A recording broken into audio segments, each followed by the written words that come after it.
This is a line. It goes from point A to point B. This is another line. It also goes from point A to point B. Now let's imagine that it will take 5 seconds to move from one point to the other in both lines.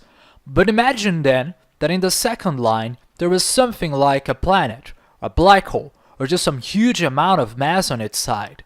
According to Einstein's relativity, the second line will be curved, but people traveling on it wouldn't notice. After all, imagine the Earth being round and you seeing it as flat anyway. Or something like that, I don't know. Now let's imagine some people traveling through both of these lines in the same way at the same time. While in the first line it will take around 5 seconds to move, in the second line it would also take 5 seconds. But with one exception. Only for those people traveling within these lines, because for the people watching from the outside within the first line, for example, this 5 seconds on the second line will take more time, like 15 or 20 seconds for example. After all, if you maintain the curvature of the second line and expand it, you will see that in fact the second line will be much larger than the first because of the distortion of space-time caused by the planet, the black hole, or the huge amount of mass, which distorts this line, despite maintaining the same perception of it from within. So for these guys, traveling will be just 5 seconds, but for those watching then from the outside, it will take much longer. And this is a basic explanation of Einstein's theory of general relativity, and also the main premise of the film called Interstellar. Interstellar is a science fiction film written and directed by Christopher Nolan that explores these themes. In the future, Earth faces a resource crisis and climate change, leading Cooper, a former NASA pilot, to join a secret mission to find a new habitable planet after receiving a strange code that leads him to a secret NASA base in the desert. The mission has a simple goal: to find a new planet to serve as a base for a new human civilization. However, when crashing on one of those planets, Cooper and his team are trapped for longer than they should be, and the extreme gravity of the place causes time to pass much more slowly compared to Earth. They are in the second line here, in which an hour inside means years for the outside. After discovering that none of the planets they were supposed to explore were inhabitable, Cooper decides to cross the gargantuan black hole to try and find out what causes the time-space distortion or something like that. He incorporates the Western archetype of the hero, which sacrifices himself like Jesus, Batman, or Iron Man.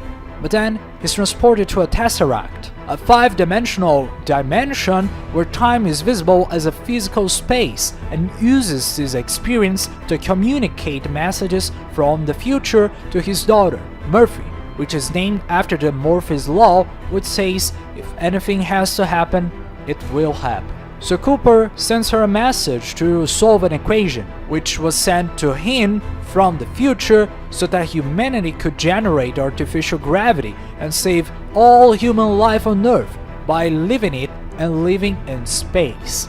However, when Cooper returns to Earth, Murphy, his daughter, is already old and on her deathbed.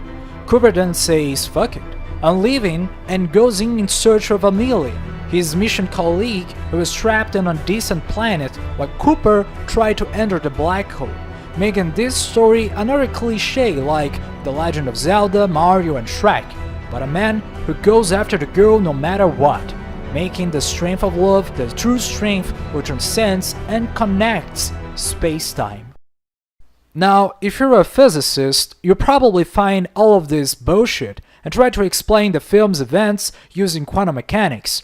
Or, if you're Neil deGrasse Tyson, you give it a stupid rant and score for what I believe, and also IMDb, is one of the best movies ever made. I'm going to put that down at a B. Let's make that a B right there. Okay. Fuck you, Neil. But if you're a person with common sense, a philosopher, or just open to new ideas, you would probably prefer to look at this event through phenomenology, a branch of philosophy that dares to explain events as they are personally experienced. a branch specially studied by this guy called Martin Heidegger. So Heidegger conceived time as three parts: the past, the present, and the future, telling that events from the past, so to speak, determine the events of our present, which is a fact. But part of what we choose to do here in this present is also determined by a projection that we make for the future. For example, try and think, why did you click on this video? It could be because you were previously interested on the topics of time and philosophy, or maybe because the previous videos you've watched on YouTube made this one be recommended to you based on your history, or even that the society around you made propitious the environment for you to not only be interested on it, but also to watch it. But these are only motives that have made you move, so to speak, and watch this video. From the past to the present. But there's also the meaning, a word which comes from Old English, minan, and means to indicate or to point out, given in a perspective of something that is forward. Therefore, the meaning which you gave is not something that seems to be just in the future, expectations of you watching this video and what you want to get from it, but also something that you live in the present, as wanting this future to be discovered. So for Heidegger, past and future are one of the same. They all converge to the present time, and this is all there is, or at least it's all we experience. The conceptions of future, past, and present have first arisen in terms of inauthentic way of understanding time. The fact is that we came from someplace and we're going somewhere else. If you cover up your past, you ignore the world around you and become ancient or a nihilist, imagining future possibilities but having no contact with reality itself. And if you cover up your future, you only live in the past, making you melancholic and resented for not living things up as they were, or even depressed for not living things as they once used to be. But if you cover up your present, you cover up both past and future. You start living in the automatic, doing the same things every day, over and over, without really having any personal contact with them at all. You lack perspective of where you are going, the future, and lack perspective what happened, the past, for you to get where you are. And more importantly, you lack reference to where you are and what is around you, therefore the present. But what I want to say is that, like in the film Interstellar, sometimes you can see the past as that which called you to your present moment, and even be proud or even resented of that. But the future also hits you in the present moment, with you realizing it or not.